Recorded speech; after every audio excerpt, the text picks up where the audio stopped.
So picture this. You buy a fresh new notebook. You plan to study English every single day. Oh, I know this feeling. Right. And for that first week, your energy is just absolutely amazing. You watch videos, you write down new words, and you feel ready to conquer the world. But then week 2 happens. Exactly. By week 2, you feel a little tired. And by week 3, that beautiful notebook is just sitting on a shelf. You completely stop. So why does our drive to learn English disappear so quickly? Well, it is the most common trap for anyone trying to learn a new language. We start with this huge fire, but we just do not know how to keep that fire burning. Okay, let's unpack this. Because our mission in today's deep dive is to explore exactly why we lose that initial energy. Yeah, and more importantly, we are going to look at our sources to discover simple, everyday ways to keep learning. Right, without feeling stressed or, overwhelmed. We want to find out how to keep going, even on the days when you really do not want to study. And we are going to do this by looking at how the brain works. So we want to understand the psychology behind learning, but in a very practical way. I love that. And before we jump in, we're going to highlight and explain a few really helpful English words today. I think we should start with the biggest one, which is the engine behind all of this. Motivation. Ah, yes, motivation. So motivation is simply the feeling that makes you want to do something. When you have it, everything feels easy. But the problem with motivation is that it does not stay. Why does this great feeling leave us so fast? Well, the materials we are looking at today use a really great analogy for this. They say that motivation is exactly like the weather outside. Like the weather. Yeah, think about it. Some days the weather is sunny, bright, and beautiful. On those sunny days in your mind, you feel fantastic. You want to sit down at your desk, practice your grammar, and improve your English. Oh, I see. So the sun is shining your brain so you feel ready to work. Yes. But, you cannot control the weather. Some days it rains, some days the sky is dark, cold, and cloudy. And on those days, you do not feel any energy. You do not want to look at a book at all. Right. So if you decide that you will only study on the sunny days, you will stop learning very quickly. You cannot rely on the weather, and you cannot rely on motivation. I really love that weather idea because it explains a lot. It actually reminds me of a situation in my own life. Oh, yeah. Like what? Well, it's like avoiding cleaning my room. I look at my messy room, and I wait for the sunny day of motivation to hit me. I always think, I will clean it when I feel like cleaning it. But that feeling almost never comes. Honestly, never. Right, because cleaning a messy room is a big task, and the brain does not like big tasks. Exactly. So I started using a trick. I tell myself, I am not going to clean the whole room. I will just clean for 5 minutes. Okay, the 5-minute rule. Yeah, I just set a timer for 5 minutes. But something very strange happens. Once I start putting things away, I usually just keep going. I end up cleaning the whole room anyway. Why does that happen? What's fascinating here is the psychology behind your trick. Because the sources we are exploring, say successful language learners, do the exact same thing. Really? Yeah, many people think they need the feeling of motivation first, and then they will take action. But that is backwards. Usually you have to take action first, and then the feeling follows. So you start before you feel ready. Yes, exactly. When you look at a big task, like, say, studying English for an hour, your brain feels stressed. Your brain says, that is too much work. I am tired today. Right. It pushes back. But when you tell yourself, I will just open the book and read for 5 minutes, your brain relaxes. 5 minutes is a very small amount of friction. It is so easy to convince yourself to just do 5 minutes. Exactly. The hardest part of any task is simply the act of starting. It is the moment you sit down in the chair. Once you start, the friction goes away. Wow. And those 5 minutes naturally turn into 20 minutes because you are already doing the work. You have overcome the biggest barrier. That makes so much sense. And that is why building a habit is so much more powerful than waiting for motivation. Yes. And for our listeners, a habit is just something you do regularly, almost without thinking about it, like drinking a cup of coffee in the morning or brushing your teeth. Right. You do not wake up and ask yourself, do I have the motivation to brush my teeth today? No, you just do it. Exactly. Yeah. A strong habit protects you from the rainy days. If you have a habit of studying for 5 minutes every morning, you will do it even when you feel tired. You do not need to rely on the weather in your mind. Okay, so if all it takes is 5 minutes to build a habit, it seems like everyone should be doing this. You would think so. But so many of us delay. We push it away. We always say things like, oh, I will start next Monday, or I will start next month when my work is less busy. Why do we do that? Because we fall into the trap of the perfect day. The perfect day. Yeah. We have this idea in our heads that learning requires a perfect environment. We think we need a quiet house, a clean desk, a fresh cup of tea, and 2 hours of free time. We wait for that perfect day to arrive. But the perfect day never actually arrives. I mean, life is always busy. Always. Someone always needs your attention. You always have work or school. If we wait for the perfect moment, we will be waiting forever. That is the core message from our sources. The best day to start is not next Monday. The best day to start is today, right now, in the middle of your busy, messy life. Even if you only have a few minutes. Yes, even if you only have 3 minutes to learn one single new word, you are moving forward. Okay, I understand that logic, and it makes complete sense. But I have to push back a little bit here. Sure. Because it is very hard to accept that small step when you look at social media. Oh, social media is tough. It really is. You go online and you see someone speaking perfect, incredibly fast English. They have this huge vocabulary. They sound just like a native speaker. Right. And when you see that, it is so easy to feel sad. It makes you think, well, I'm only learning one word a day. I will never be that good. Why should I even try? That is a very normal human reaction. We all compare ourselves to others, but, if we connect this to the bigger picture, comparison is actually very dangerous for learning. Why is that?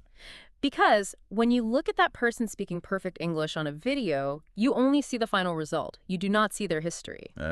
We see the top of the mountain, but we do not see the climb. That is a perfect way to say it. You do not know their story. Maybe that person moved to an English-speaking country 10 years ago. True. Maybe their parents speak English, or maybe they studied for 4 hours every day for 5 years. You just do not know how many mistakes they made behind the camera.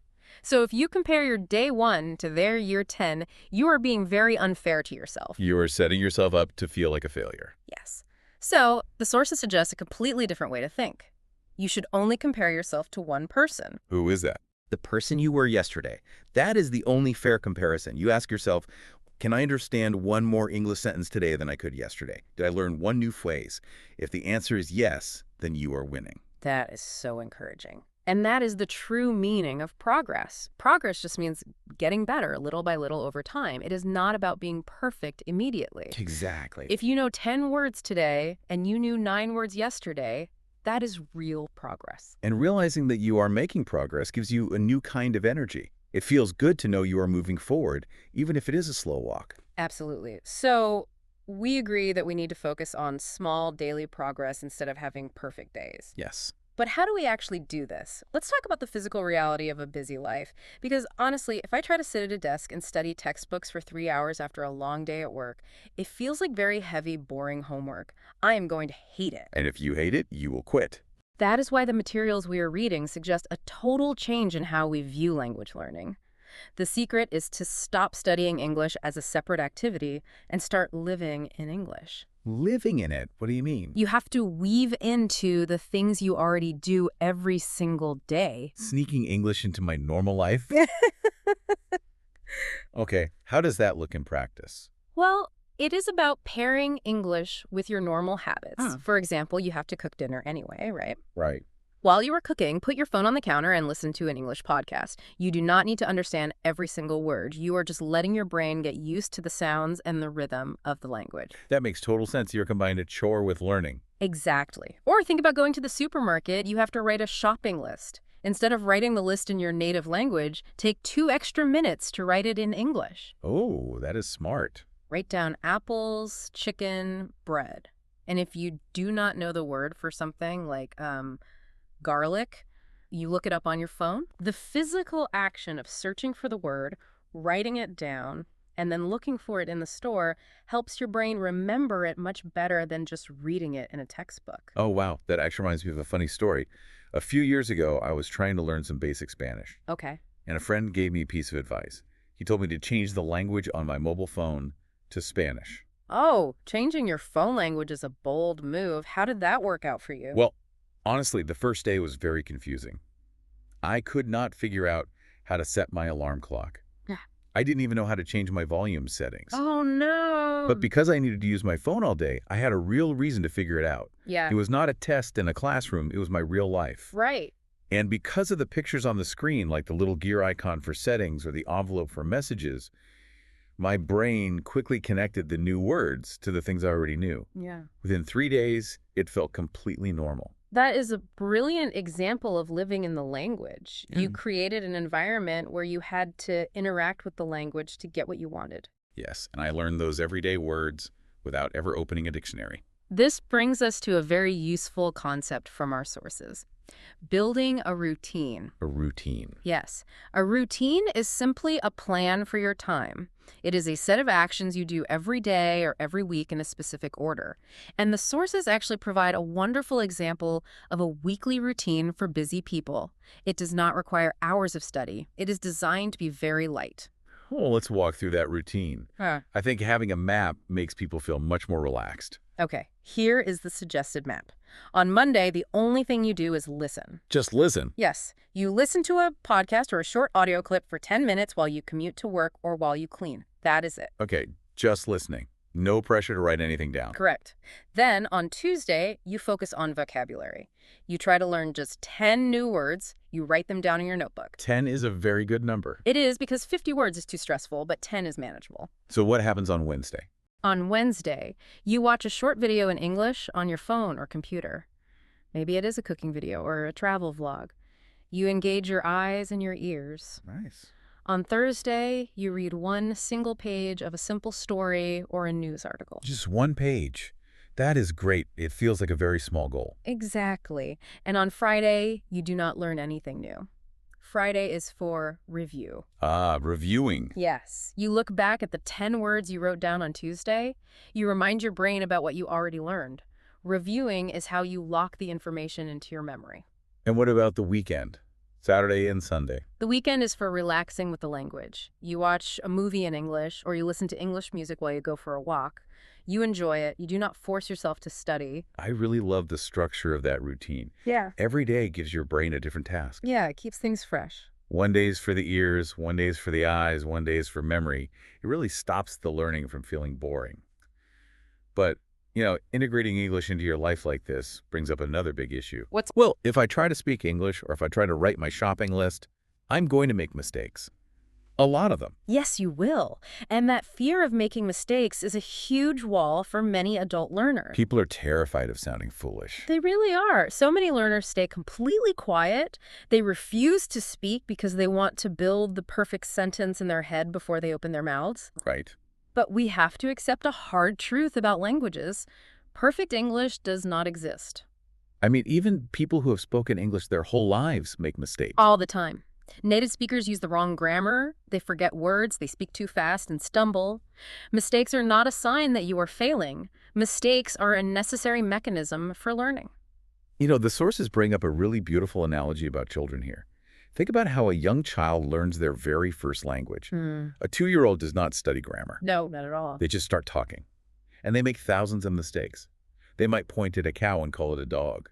They mix up the past tense and the present tense. They get almost everything wrong at first. Exactly. But nobody laughs at the child. Nobody says, wow, your grammar is terrible. You should stop talking until you are perfect. That would be ridiculous. The child just keeps speaking. They try, they fail, someone corrects them gently, and they try again.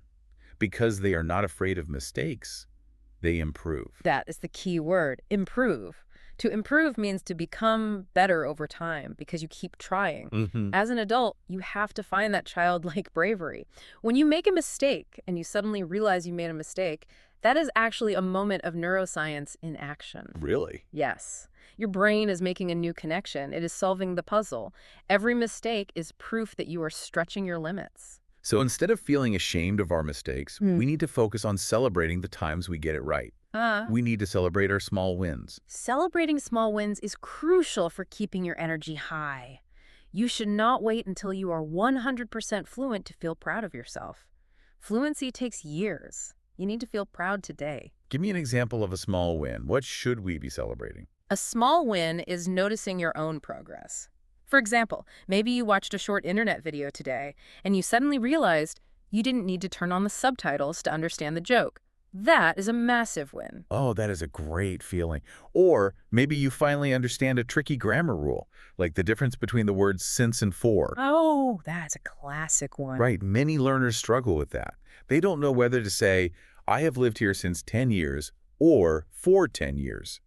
When your brain finally clicks and you realize it is for 10 years, you should celebrate that moment. Yes. Those tiny moments send a powerful signal to your brain. They tell your brain this hard work is actually paying off. That feeling keeps the fire of motivation burning just a little bit brighter. Okay, we have covered a lot of great strategies so far. We talked about using the 5-minute rule to build a habit. We discussed stopping the search for the perfect day. We mapped out a simple weekly routine, and we talked about why we must embrace our mistakes. We really have covered a lot. But we need to be very honest with our listeners now. We have to address the most difficult question from our sources. Ah, yes. The reality of the zero motivation day. Exactly. Yeah. What happens on the days when you wake up, you are exhausted, you had a terrible day at work, and you feel absolutely no energy. It is a dark, rainy day in your mind. You just want to lay on the sofa. Right. You just want to watch television in your native language. What is the safety net for those days? The safety net is recognizing that the goal of learning a language is not to be perfect every day. The true goal is just to never completely stop. Never break the chain. Right, because human psychology shows us that if you stop completely for 2 or 3 weeks, your habit breaks. And starting again from zero is incredibly difficult. The mountain looks much higher the second time. Exactly. So on those terrible zero motivation days, you must give yourself permission to do the bare minimum. You must do just one tiny thing. How tiny are we talking about here? Very tiny. Read one short paragraph of a book. Learn one single word. Listen to an English song for 3 minutes while you lie on the sofa. Or just write one sentence in your notebook about how tired you are. You know, I want to ask you a personal question about this. Eh. Have you ever lost motivation while you were trying to learn a new skill? And if you did, how did you get yourself out of that hole? Oh, absolutely. I experience this all the time. A few years ago, I decided I wanted to learn to play the guitar. Oh, nice. Well, for the first month, I practiced every day. I was so excited. But then it got difficult. My fingers hurt, the chords were hard to remember, and my motivation completely vanished. I put the guitar in the corner of my bedroom. And every time you looked at it, you probably felt bad. I felt terribly guilty. I felt like a failure every time I saw it sitting there gathering dust. A whole week went by and I didn't touch it. I was very close to quitting completely. So what saved you? How did you start again? I used the safety net. I told myself, I am not going to practice for an hour. I am not even going to play a full song. I am just going to walk over there, pick up the guitar, and play one single chord. Just one. That was my only goal for the day. Wow. And what happened when you played the one chord? Well, the hardest part was just picking the guitar up. Once it was in my hands and I played the chord, I usually thought, well, I'm already holding it. I might as well play a little more. Right. I ended up practicing for 10 minutes. But even on the days I only played one chord and put it back down, I kept the habit alive. The lesson from our sources is that consistency is magic. Doing a tiny bit every single day is far more powerful than studying for 5 hours on a Sunday and then doing nothing for the rest of the week. Consistency over intensity. It is better to do a little bit often than a lot rarely. Mm-hmm. Wow, we have really covered so much ground today. Let's summarize this journey for everyone listening. I think a summary is a great idea to tie it all together. First, we learned that we cannot trust motivation. It is a feeling that comes and goes, just like the weather. So instead of waiting for a sunny day, we use the 5-minute rule. Right. We start small to trick our brains into building a habit. We also learned that learning English is not a race. We cannot compare our progress to strangers on the internet. We can only compare ourselves to who we were yesterday. Right. We need to stop studying English and start living in it by attaching it to our normal routines, like cooking or shopping. We discuss why we have to be brave enough to make mistakes, just like children do. And finally, on the days we feel completely exhausted, we just need to do one tiny thing to keep the habit alive. Yes. Because small actions become habits, habits become progress, and progress eventually builds confidence. And confidence is believing in yourself. You know you can do difficult things, and that confidence is what leads to fluency. To wrap up our deep dive today, our sources left us with a very simple, direct message. I want to read it directly to you. Today, do not try to be perfect. Just spend 5 minutes with English. Tomorrow, do it again.